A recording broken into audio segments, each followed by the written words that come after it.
इस साल होली की छुट्टियों में अपने गांव दुर्गापुर वापस आता है, जहां उसे देख पूरा गांव खुशी से झूम उठता है।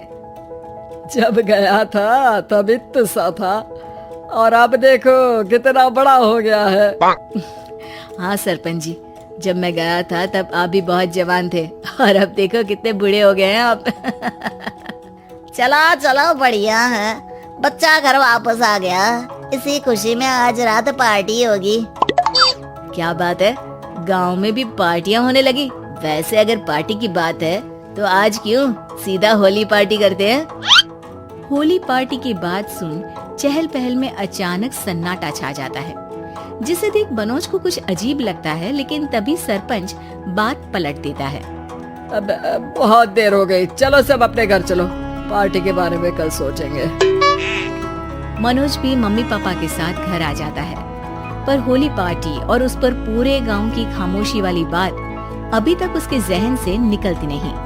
पापा, होली पार्टी की बात पर सब चुप क्यों हो गए थे? अरे होगी उनकी कोई अपनी बात, मुझे गांव की पंचायत ही थोड़ी पता है। थक गया हूँ, चलो सो जाते हैं, कल बात करते हैं। पापा की बात मानते हुए मनोज भी सोने चला जाता है। आज तो छुपा लिया, लेकिन हफ्ते बाद जब होली का दिन आएगा तब इसे कैसे रोकोगे? अगली सुबह सूरज के साथ ही मनोज भी गांव घूमने निकल जाता है, जिस पर रास्ते में उसे अपनी ही उम्र के कुछ लड़के भी मिलते हैं, जिनसे दोस्ती कर अब वो उनके साथ घूमने लगता है। इसी तरह कुछ दिन बीत जाते हैं और होली नजदीक आने लगती है। दोस्तों, होली में 4 दिन ही बचे हैं, पर गांव में उसकी कोई तैयारियां क्यों नहीं दिख रही? क्योंकि यहाँ होली नहीं मनाई जाती। अरे पर ऐसा क्यों? वो राजा भूषण। अरे तुम 4 दिन के लिए आए हो, क्या इतना सोच रहे हो? चलो कुछ खाने चलते हैं। इसी के साथ एक बार फिर होली की बात को टलते हुए देख मनोज को शक होने लगता है।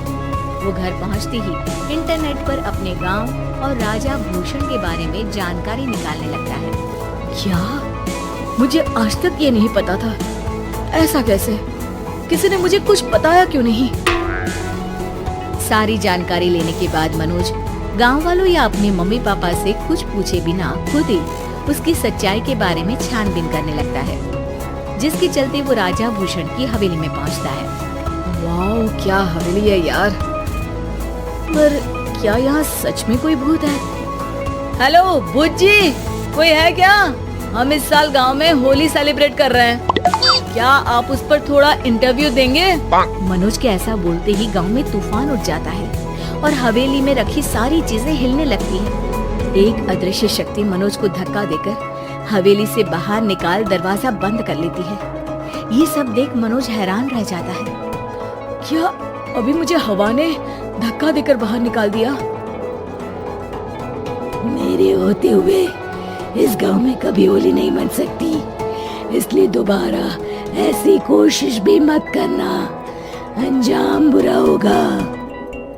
आवाज सुन मनोज हैरानी से इधर उधर देखने लगता है, पर उसे कोई दिखाई नहीं देता। वो गांव वापस आ जाता है, जहां तूफान की वजह से सब कुछ तहस महस हो चुका होता है। आखिर ये तूफान आया कैसे? ना ऐसा कोई मौसम था और ना ही हमने होली का त्योहार मनाने की बात की थी। सरपंच की बात पर कोई रिएक्शन दिए बिना मनोज चुपचाप अपने घर चला जाता है। इस तरह देखते ही देखते होली का दिन भी आ जाता है और मनोज रंग लेकर गांव में निकल जाता है, लेकिन गांव पूरी तरह खाली होता है। अरे त्योहार का दिन है, धूमधाम की जगह मातम क्यों मनाया हुआ है? मनोज की आवाज सुन सब अपने घर की खिड़कियां खोल के घर के अंदर से ही उसे वापस जाने के लिए कहने लगते हैं, पर वो किसी की नहीं सुनता।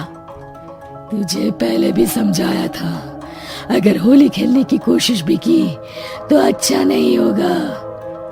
अरे बात मान लो बेटा, तुम्हें सच नहीं पता।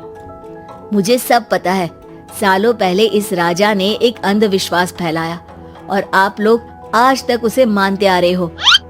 अरे बेटा, जब तुम पैदा भी नहीं हुए थे उससे भी बहुत पहले से इस गांव पर होली का श्राप है। अगर गांव में होली का त्योहार मनाया जाता है तो प्रलय आना पक्की बात होती है। राजा भूषण इस सब में नहीं मानते थे और त्योहार मनाने लगे। जिसके चलते होली वाले ही दिन पहले उनके बेटे की और फिर उनकी मृत्यु हो गई। तभी से गांव की रक्षा के लिए उनकी आत्मा उस हवेली में रह रही है। सबकी बातें सुन मनोज उलझन में पड़ जाता है। सोचना भी मत मनोज, अगर तुमने इस परंपरा को तोड़ने की कोशिश भी की तो उसका परिणाम इस गांव और गांव के लोगों के लिए अच्छा नहीं होगा।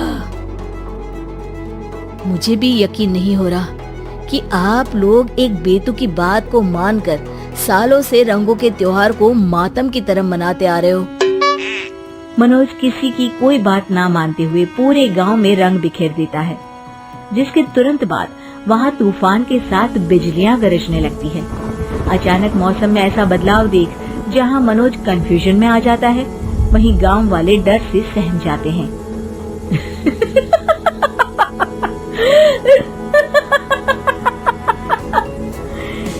इस लड़के ने हमारे जैसे सिर्फ अपने स्वार्थ के लिए नहीं बल्कि पूरे गांव की खुशियों के लिए यहाँ होली मनाई है, जिस वजह से अब इस गांव पर होली का श्राप टूटता है। ऐसा बोलकर राजा का भूत वहां से गायब हो जाता है, जिसके बाद गांव के लोग धूमधाम से होली मनाते हैं। खुशियों के रंग गांव में बिखरे ही होते हैं कि अगली सुबह अचानक मनोज कहीं गायब हो जाता है और एक बार फिर गांव में होली का नया राज शुरू हो जाता है।